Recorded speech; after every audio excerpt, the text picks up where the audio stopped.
Hello, my name is Jose, and I will be doing my presentation on detecting drug abuse in sports. Some background information. Weightlifters began to use steroids after World War II. Suspicions that the Soviet competitors of the early 1950s Olympics were using testosterone as a way of building muscle, which led American weightlifters to try it as well. In 1958, methandrosteline, which was marketed as Dianabol, was released as a drug that gave anabolic effects without androgenic side effects. In 1984, the USOC became the first sports organizations to conduct testing in the United States.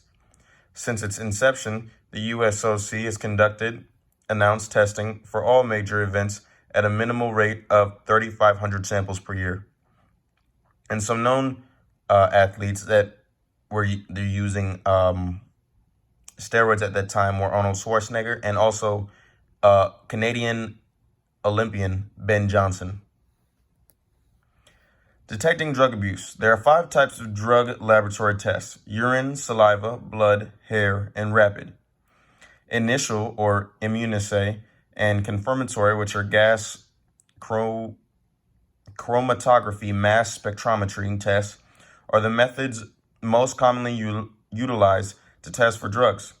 Using a combination of both tests allow a high level of sensitivity and specificity, meaning there are extremely low chances for false positives or false negatives.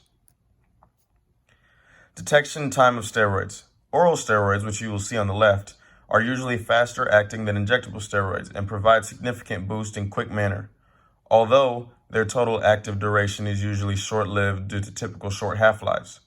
Injectable steroids, which are on the right, make up the largest group of anabolics, and as such, while oral steroids provide fast and amazing gains made through injectable use are far more stable and often easier to maintain.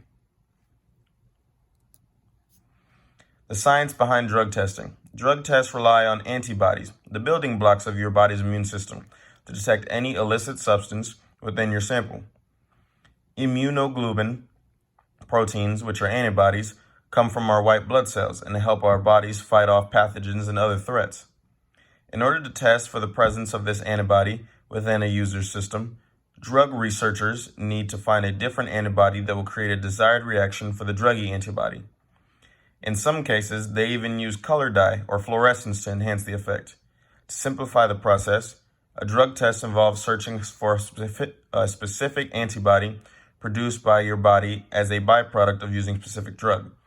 As we see in the top right, we can see a drawn picture of our bloodstream with our red blood cells and also our white blood cells, which produce those antibodies. And in the bottom, we see a little sheet, which we can use those fluorescent colors or even color dye used to detect the druggy antibodies. Current regulations on drug abuse in sports. At the Olympic level, the IOC accredited laboratories annually report the number of samples tested and the number of positive tests by sport and substance. Efforts have been made to increase the number of samples collected each year using short and no-notice testing. Presently, the percentage of samples that test positive for AASs have plateaued at about 1%.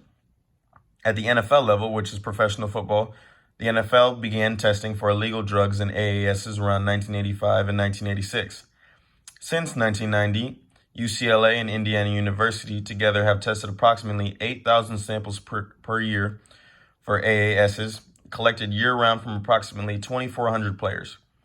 At the college level, which is NCAA, data from a variety of sources points to the fact that at the college level, men's sports like football, basketball, track and field, baseball, and swimming, and even women's sports like track and field, swimming, diving, and softball all have steroid use present.